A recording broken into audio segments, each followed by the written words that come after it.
It's late October in the Sierra Nevada, 1846. As days shorten and nights grow colder, a wagon train party sinks into desperation. Bone-weary, confused, nerves worn thin, angry, despairing. Known as the Donna Reed Party, when they started out, they numbered 87. The oldest, George Donner, age 62. The 6 youngest, nursing infants. They've journeyed 2,500 miles in 7 months, but the company, like the wagons, has fallen to pieces. Minor irritations have festered into suspicions and accusations. Goodwill has given way to wrangling and threats. There's been a banishment and a killing. Water refused to babies parched from thirst. An old man left behind to die. Curses and dissension have fueled a growing panic. And now, with mountains still ahead and 150 miles to go, it is snowing.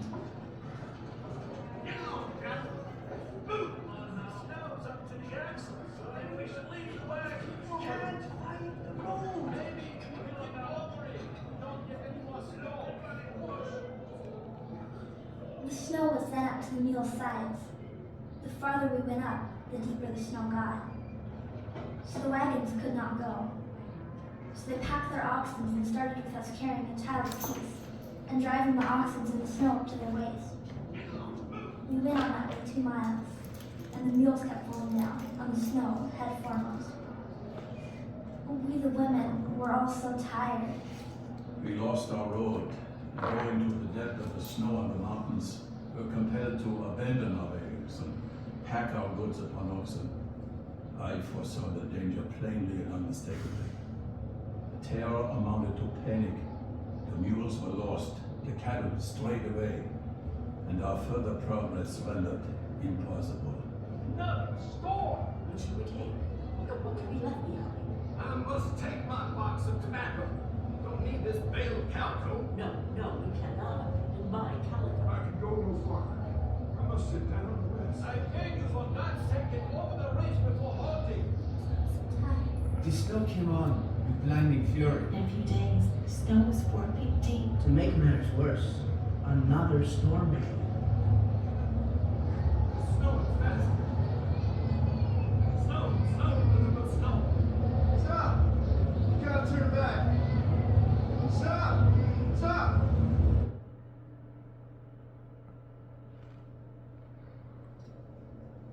We returned to the lake and prepared as best we could for the winter. Each family built some kind of house and killed all their cattle because they could not live, since the ground was covered with snow. It was the 1st of November, I think, that we went into that camp of snow and suffering.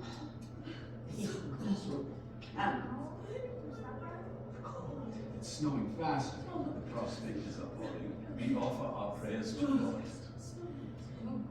81 had made it this far. 25 men, 15 women, and 41 children. They constructed 3 windowless cabins of pine logs, a lean-to, and a number of crude tents. The living conditions started out miserable and steadily grew worse. In time, all that was left to eat were ox hides, boiled for hours into a glue-like jelly, bones, and wood mice if they could catch them. When there was nothing else, they ate their pet dogs. The Reed's little dog Cash was last, and the family lived on him for a week. Patrick Breen was the only member of the party to keep a day-to-day journal. By January, the endless snowstorms ceased to be the main topic. Thursday, 17th. Alice died night before last. Monday, 21st. Sad news. Jade, Reinhardt, and Smith are dead. The rest of them in a low situation. Snowed all night. Friday, February the 5th. Eddie's child died last night. Tuesday night. Mike's child all but dead. Wednesday 10th. Milt Elliott died last night at Murphy's Shanty. Friday 12th. A warm, dry morning. We hope with the assistance of Almighty God to be able to see the bare surface of the earth once more. In mid-December, 15 of the strongest had left on snowshoes. It was a grueling march where they endured snow squalls, hallucinations, bloody frozen feet, and starvation. After 4 days of no food, when 5 people had died, they began eating human flesh. It was agreed no one would have to eat any of their relatives. Sarah Graves Posdick's husband Jay was eaten. Sarah and Mary Graves' father Franklin was eaten.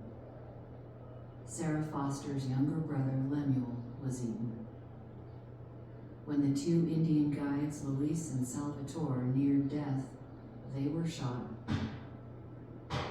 and their flesh eaten. January 18th, 1847, 34 days from the day they left the cabins, the last of the snowshoers reached a settlement. Only 7 of the 15 had survived.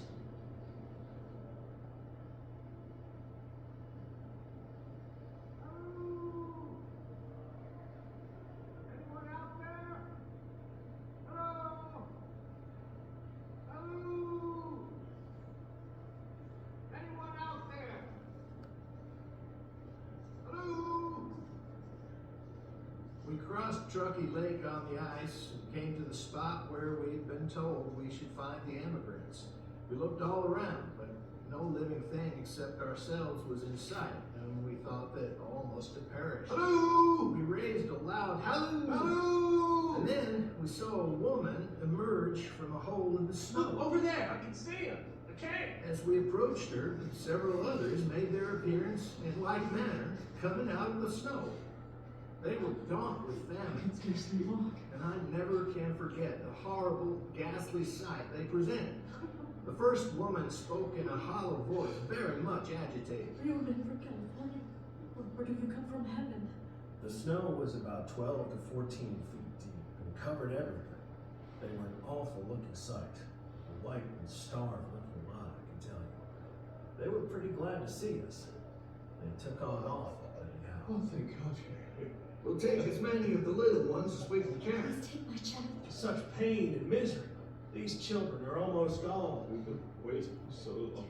men, women, and children, crying and praying. Thanks to Almighty God. After we was there a bit, they told us how they had suffered for months. The food all gone and death taken them on all sides. We must go now. We took 21 of them, mostly women and children. Don't leave him behind. The strong ones we chose, as we couldn't get the weak ones across. They were bound to die, so we left them. It was pitiful to hear them crying for us, but we had to go. It was sure death to stay there.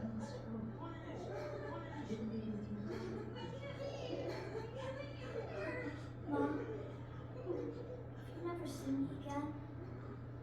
Do the best you can. It took 4 relief parties of settlers and mountaineers to bring the emaciated survivors off the mountain. Some died while waiting or along the way. The second relief party was organized by James Reed, who had been banished from the party after killing John Snyder in a fight. William McCutcheon, a member of the Donner Party who had left earlier to get help, returned with the second relief. During the 3-day blizzard, as he worked to keep the fire lit, he was so chilled he didn't notice the fire burned through all 4 of his shirts until the skin of his back was scorched. By that second rescue, some of the starving people who remained were subsisting on the flesh of those who had died. The rescuers themselves nearly died from their heroic efforts, hauling 60-pound packs over mountains where the snow was as deep as 25 feet. They were trapped in howling storms and somehow found the strength to carry survivors who could not walk. The last last rescue was completed in April 1847, 11 months after the Donner Party began their overland journey, and 5 months after they were stranded in the mountains.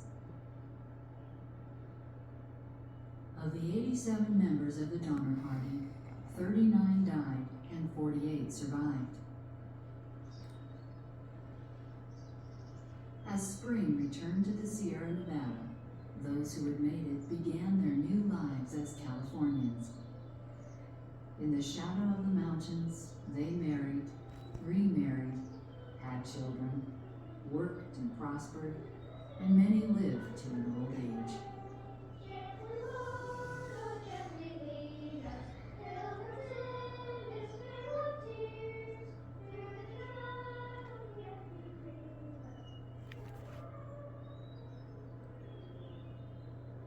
And that's all she wrote, buddy. Huh, we want to eat you.